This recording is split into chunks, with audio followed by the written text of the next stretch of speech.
নমস্কার সবাইকে বন্ধুরা, আজকে 19 জুন 2024 ইংরেজি ত্রিপুরা দর্পণ পত্রিকায় উঠে আসা একটি বিশেষ গুরুত্বপূর্ণ হেডলাইনের বিস্তারিত আলোচনা কী দেওয়া হয়েছে সেটা এখন আমরা দেখব। হেডলাইনটির নাম হলো নিয়োগের দাবিতে সরব টেট উত্তীর্ণদের বিক্ষোভ। এখানে বলা হচ্ছে চাকরির দাবিতে ফের রাস্তায় নামল 2022 সালে টেট উত্তীর্ণ বেকার যুবক যুবতীরা। তাদের নিয়োগ প্রক্রিয়া বিলম্ব হচ্ছে কেন, এর জবাব চাইতে আরও একবার শিক্ষা ভবনের শিক্ষা অধিকর্তার দ্বারস্থ হলেন তারা।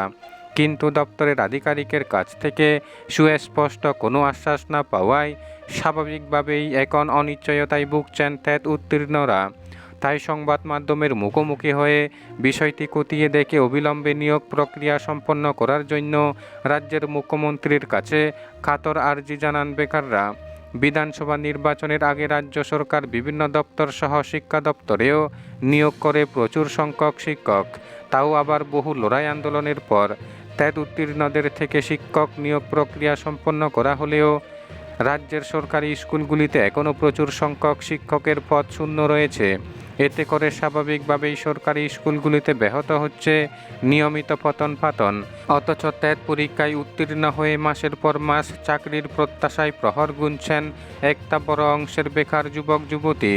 2022 সালে টেট পরীক্ষায় উত্তীর্ণ হয়েছেন এমন বেকার যুবক যুবতীর সংখ্যা রয়েছে 361 জন। শূন্য পদ থাকা সত্ত্বেও উত্তীর্ণদের নিয়োগ না করা হলে তারা এখন অনিশ্চয়তায় ভুগছেন। বিষয়টি নিয়ে টেট উত্তীর্ণরা বারবার দপ্তরের আধিকারিকের দ্বারস্থ হয়েও কোনো সুফল নেই। এমনকি রাজ্যের মুখ্যমন্ত্রী তথা শিক্ষামন্ত্রীর সাথে দেখা করার চেষ্টাও বেশ কয়েকবার করেছেন এই বেকাররা। এই অবস্থায় মঙ্গলবার ফের আরও একবার নিয়োগ প্রক্রিয়া দ্রুত সম্পন্ন করার দাবি নিয়ে 2022 সালে টেট উত্তীর্ণরা আগরতলা শিক্ষা ভবনে দ্বারস্থ হলেন।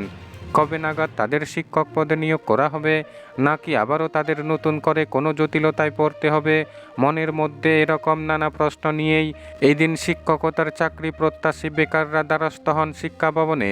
কিন্তু আধিকারিকদের কাছ থেকে এদিনও কোনো সুস্পষ্ট আশার বাণী শুনতে পেলেন না বেকাররা। এতে করে স্বাভাবিকভাবেই মনের মধ্যে একরাশ হতাশা নিয়ে ঘরমুখী হতে হয় তাদের। এই অবস্থায় বেকাররা সংবাদ মাধ্যমের প্রতিনিধিদের মুখোমুখি হয়ে রাজ্যের মুখ্যমন্ত্রী তথা শিক্ষামন্ত্রীর কাছে কাতর আর্জি জানান অবিলম্বে যেন তাদের শিক্ষকতার পেশায় নিযুক্ত করা হয়। একই সাথে এদিন বেকাররা ইঙ্গিত দিলেন সরকার দ্রুততার সাথে যদি টেট উত্তীর্ণদের নিয়োগ প্রক্রিয়া সম্পন্ন না করান তাহলে প্রয়োজনে আগামী দিনে আরও বৃহত্তর আন্দোলন গড়ে তোলা হবে। বন্ধুরা, খবর আপাতত এই পর্যন্ত। বন্ধুরা, ভিডিওটি ভালো লাগলে লাইক শেয়ার সাবস্ক্রাইব করে আমাদের সঙ্গে থাকুন। ধন্যবাদ সবাইকে ভিডিওটি দেখার জন্য।